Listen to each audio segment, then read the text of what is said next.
वैशाख मास महात्म्य 9वां अध्याय।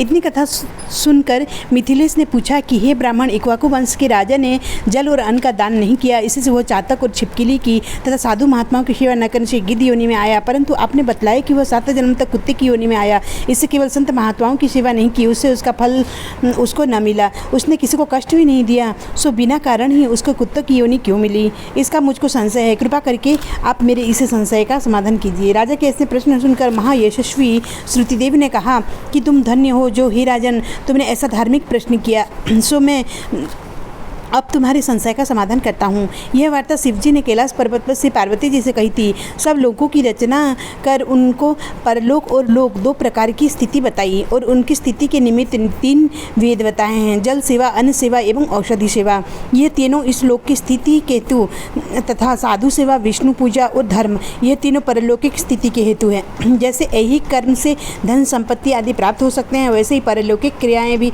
कभी कभी दुख का कारण भी हो सकती हैं। जैसे यहाँ एक पुराना इतिहास कहते हैं, एक समय दक्ष प्रजापति महादेव जी को यज्ञ में बुलाने के लिए कैलाश पर गए। तब उनको आए देखकर श्री महादेव जी खड़े नहीं हुए, क्योंकि शिवजी ने सोचा कि मैं सनातन हूँ और यह सब देवता यज्ञ में भाग लेने वाले सेवक के समान हैं, इसलिए स्वामी का सेवक के आने पर, पति का पत्नी के आने पर, गुरु का शिष्य के आने पर उठना आवश्यक नहीं। एक समय दक्ष प्रजापति महादेव जी को यज्ञ में बुलाने के लिए कैलाश पर गए।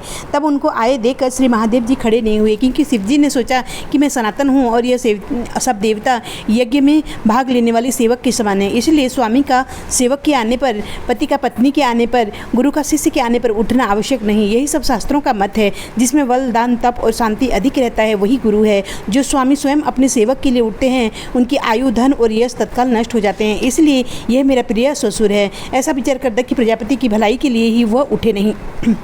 यह देखकर दक्ष प्रजापति को अत्यंत क्रोध आ गया और उसने सामने से ही उनकी निंदा करने लग गया कि देखो, इस दरिद्र को बड़ा अहंकार हो गया है। इसको धन केवल एक बूढ़ा बैल जिस पर केवल चर्म ही रह गया है, कपाल की हड्डी धारण करता है। पाखंडी, अहंकारी, महा अपवित्र, किसी का शुभ कार्य न करने वाला, दरिद्रता के मारे शीत से दुखी, हाथी चर्म का ओढ़ने वाले, स्मशान जिसका घर है, सर्पों का आभूषण है, न इसमें धीरज है न ज्ञान है, भस्मासुर के डर के मारे दूर भाग गया, भूत प्रेत आदि संग, इसके कुल का कुछ पता नहीं है। दुरात्मा नारद ने ब्रह्मा से इसकी बड़ाई की, जिससे मैंने अपनी कन्या सती का विवाह इसके साथ कर दिया। जैसे कुम्हार का घड़ा चांडाल के घर पहुंचने से किसी का नहीं रहता, वैसे ही मेरी कन्या का मुझसे कोई प्रयोजन नहीं। इस प्रकार दक्ष प्रजापति शंकर और सती को यज्ञ में न निमंत्रण देकर और कुवाक्य कहकर चला गया और यज्ञ स्थान में ऋषियों और मुनियों के साथ लेकर विधिपूर्वक यज्ञ करने लगा। इस यज्ञ में ब्रह्मा और विष्णु भी नहीं आए, परंतु सिद्ध, चारण, गंधर्व, यक्ष, राक्षस, किन्नर और सब देवता यज्ञ में आए। सती का यह लालसा उत्पन्न हुई कि किसी प्रकार यज्ञ का उत्सव देखूं और अपने संबंधियों से मिलूं। महादेव जी से रोकने पर भी वह न मानी और जाने का निश्चय कर लिया। शिव जी ने कहा कि भद्र दक्ष सदैव सभा में बैठकर मेरी निंदा करता है, वो तुमसे सहन न होगा और तुम अवश्य अपना शरीर त्याग दोगी। अतएव तुम अपने पिता के घर मत जाओ, इसमें कल्याण नहीं है। इस प्रकार समझाने पर भी सती न मानी और चुपचाप चल दी। तब पीछे जाकर नंदी ने उनको अपनी पीठ पर बिठा लिया और कितने ही भूत प्रेत आदि उनके संग हो लिए गए। वह जब अपने महल में पहुंची तो किसी ने भी उनका साथ कोई बात नहीं की। तब शिवजी की बात याद करके वह यज्ञशाला में गई। वहाँ पर सभा के लोग सती से कुछ भी न बोले। सती चुपचाप वहाँ पर खड़ी रही और रुद्र की आहुति तक पिता की चेष्टा देखती रही। जब दक्ष ने रुद्र की आहुति नहीं दी तो सती ने क्रोधयुक्त होकर कहा कि जो बड़ों का अपमान करते हैं उनका कल्याण नहीं होता। तुमने सारे जगत की रचयिता अबेनसी रुद्र की आहुति नहीं दी। यहाँ जितने ऋषि, मुनि, महात्मा एकत्रित हुए हैं, उन्होंने तुमको सुबुद्धि नहीं दी, ऐसा प्रतीत होता है, क्योंकि विधाता तुम्हारे साथ इनके भी प्रतिकूल हैं।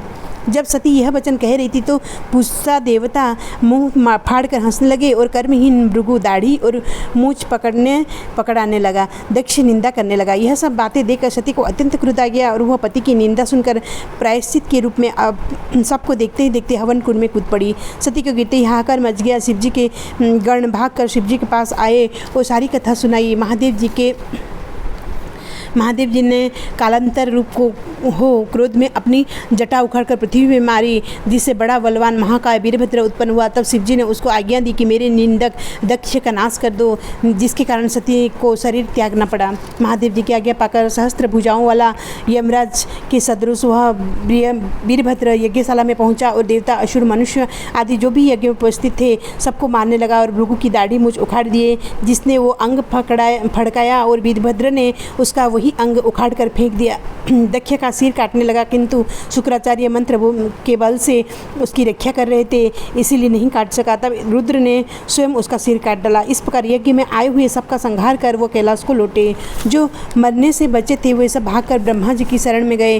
ब्रह्मा जी ने उनके साथ लेकर कैलाश पर में गए और वहाँ जाकर अनेक प्रकार से समझा बुझाकर शिव जी को शांत कराया। फिर महादेव जी को साथ लेकर यज्ञशाला में पहुँचे। यज्ञ में जो मारे गए थे उनको जीवन का दान दिया और महादेव जी ने दक्ष के धड़ पर बकरे का सिर रख दिया, जिससे वो आज तक उनके उपासक दक्ष को उनकी प्रसन्नता के लिए बम बम बम करते हैं। भृगु जी के मुख पर बकरे की दाढ़ी लग गई थी, पुसा के दांत नहीं लगाए। उनसे कह दिया गया कि वह पीस कर खा लिया करे। इस प्रकार सबको अंग सहित किया गया और दक्ष पूर्ववत यज्ञ करने लगा। यज्ञ संपूर्ण होने पर सब देवता अपने अपने स्थान को चले गए।